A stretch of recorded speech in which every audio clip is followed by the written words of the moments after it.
It just wouldn't be a Game of Thrones wedding without somebody dying. But before we get to the poor passing of Sir Joffrey, let's go back to the beginning of the episode because there's a lot to unpack in this opening sequence. Because this opening sequence establishes two things that's going to play a pivotal role for the rest of the episode and the rest of the series House of the Dragons. It's Corlys Velaryon's ambition and his son Laenor's sexuality. Both of those are going to play a pivotal role for the rest of this episode and the series to come. Corlys himself, we've established since the first video, since the first episode, that he's a man of ambition, to the point where King Viserys comes to Driftmark, comes to see him, and Corlys doesn't meet the king. He has the king walk to his castle to meet him, flexing real hard on King Viserys, showing him his wealth, and then he knows why the king is here. The king is offering Rhaenyra to Corlys' son Laenor so they could be wed, and that way it unites the houses. The same thing we've all been saying since the first episode, unite the two houses of the dragon and become a great dynasty. But it's at this time, you would think Corlys finally got everything he wanted, right? Corlys decides to press the matter forward more. He wants the king to agree to the terms of letting Laenor's kids keep their last name. This is a very slick way of stealing the dynasty from the Targaryens, because once Laenor and Rhaenyra's firstborn child becomes king or queen, they're going to be called Velaryon, and therefore it goes from House Targaryen to House Velaryon ruling the Seven Kingdoms. This man wants to usurp their dynasty. Of course, Viserys is not an idiot. He doesn't agree to that. But as this is happening, we also see Laenor and Rhaenyra talking. And Rhaenyra doesn't want to marry Laenor. Laenor doesn't want to marry Rhaenyra because Rhaenyra has her own ideas of who she wants to be with. And Laenor is gay. Having him talk to Rhaenyra about it, if Rhaenyra just showed up to Driftmark and she already knows this about Laenor, Laenor's parents also showed this earlier in the episode while they were talking. This tells me that Laenor's sexuality is actually not a secret. If everyone knows about it, but it's kind of one of those things where we know, but we don't talk about it. And they seem pretty open-minded. Even though Corlys, his ambition won't stop and accept his son for the way he is, he's accepting of it now because he thinks it's a phase. He thinks Laenor is going to grow out of his sexuality and one day, so he's in denial, but it's not a denial of hatred because he knows his son partakes and he doesn't care, he doesn't mind, so long as his son can produce heirs and put the family on the Iron Throne. This is super open-minded, and I also like the fact that because they've made Corlys Velaryon black on the show, having a black father accepting his homosexual son, seeing it on screen is kind of dope. I really dig seeing that. And it's during this time that Laenor and Rhaenyra come to an agreement. Laenor's gonna do his thing with his boy. Rhaenyra's gonna do her thing with whoever her boy is. Rhaenyra's essentially gonna be his beard. Laenor's boyfriend, Joffrey, is okay with this because now they get to live in the capital and they get to do this. And it's an understanding. It's one big messy thing. But it works. It works for the group, all except for Sir Criston Cole. Because after what happened last episode, Criston and Rhaenyra having sex, Sir Criston broke his oath as a Kingsguard, and now he tells Rhaenyra they should run away together, go to Essos, get married, save each other's purity, give up the Iron Throne, and run away with me, Rhaenyra. And she's just like, no. And he's devastated. This guy wanted to save his soul, essentially. He felt like he did the gravest of sins, which he did, because if we're talking about being a member of the Kingsguard, your sole thing is chastity, protect the queen, princess, king, queen, everybody of the royal family. But he's out here humping the princess and now he's asking her to marry him. So he's distraught with grief, and that's one big thing that's going to derail Rhaenyra and Laenor's plans, because Criston is devastated. This is not what he wanted.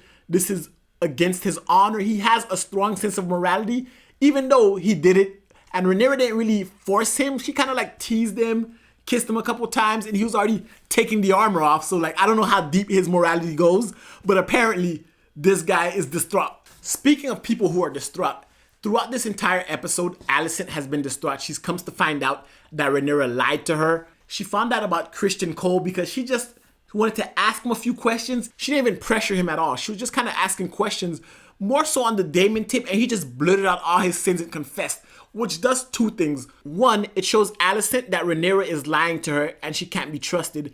And two, now that Alicent has this information, she has Criston in her back pocket. So currently he now works for her because his life is essentially in her hands. And while she's going through that, she also runs to Larys Strong.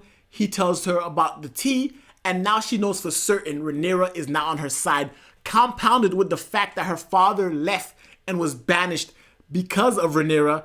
And the father told her, if Rhaenyra sits on the throne, it's all out war. You can't trust Rhaenyra. You keep putting Rhaenyra's needs above your needs, the needs of your kids, and the needs of your family. And he's instilled in her head, you can't trust her. And this is crucial because Rhaenyra is Alicent's best friend. So if I can't trust my best friend, who can I trust? After Rhaenyra swore on the soul of her dead mother, yeah, Alicent's gone. No more Rhaenyra. She's against Rhaenyra at this point. And now the wedding.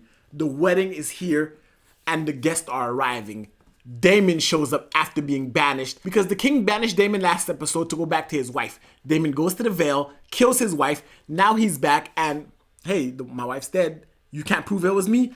I'm here. So Daemon shows up. House Lannister shows up. And I don't know about you guys, but Jason Lannister to me is hilarious. Every time I see him on screen, his smug Lannister face, the best. But most importantly, House Velaryon shows up in all its glory and we get to see the whole host of the family. The entrance they make is grand. You can already tell that these guys are money and they're going to be running the Seven Kingdoms. And King Viserys goes and decides to make a grand speech about uniting the great houses of Westeros, bringing the other family in that has dragons, uniting the fleet, everything we've been talking about. He's boasting like it was his great idea and then Alicent shows up wearing all green. And this part right here is wow. In the middle of the king's speech, interrupts him, shows up in her green outfit, and the color green is a declaration of war. You see, in her family, the High Towers, when they declare war in their light tower, they shine a green light letting everyone know, call the banners, we're going to war. Essentially, she walks out and declares war on Rhaenyra for the throne. Because at this point, Rhaenyra now has a husband who's gonna have kids, and they're gonna have heirs. Because at this point, everyone knows the king's dying. So where does that leave her and her kids? Her supposed heirs of the throne, she can't leave it into Rhaenyra's hands because she can't trust Rhaenyra at this point. So now everyone knows that there's a beef going on between the queen and the princess. She even shows up and addresses Rhaenyra as stepdaughter, something she's never done before, but it was kind of a subtle flex of the power. Like currently right now, you are my stepdaughter, you are beneath me. And it's like, okay, the power dynamics are there, the flexing are there, the lines have been drawn since last episode, but we have a wedding to celebrate and everyone's having fun. Everyone's having a good time except Sir Criston Cole because now he's looking at Rhaenyra, he knows what he's done.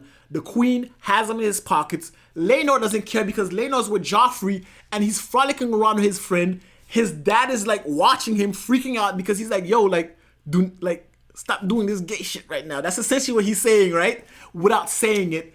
And while all this is happening, and Joffrey finds out that it's Sir Criston who is Laenor's consort, so he goes and talks to Sir Criston, and he's like, I know. I'm with Laenor, you're with the princess. Let's protect each other. Let's make this kind of, not a throuple, but a quadruple, whatever the foursome is, right? Let's make it that. And Sir Criston, as we saw earlier in the episode, was about to kill himself because of this. And he just snaps and kills Sir Joffrey right there. Smacks Laenor twice, which I have a problem with because he's a member of the King's Guard. Him killing Joffrey, sure, he could make up a lie saying Joffrey did something, put the king or queen, somebody's life in danger. But hitting the king consort twice in the face, Laenor had a busted lip. And nothing happened to Sir Criston Cole. This is the future king you just hit and there's no repercussions. It's a mess. Laenor is devastated by the death of his boyfriend.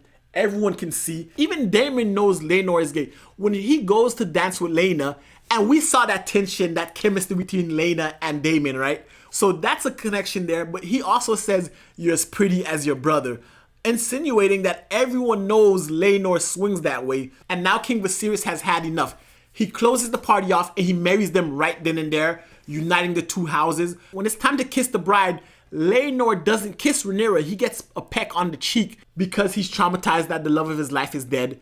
Whatever agreement him and Rhaenyra may have had may not stand for the most part. It's about to be a weird time. War has been declared. The houses are united.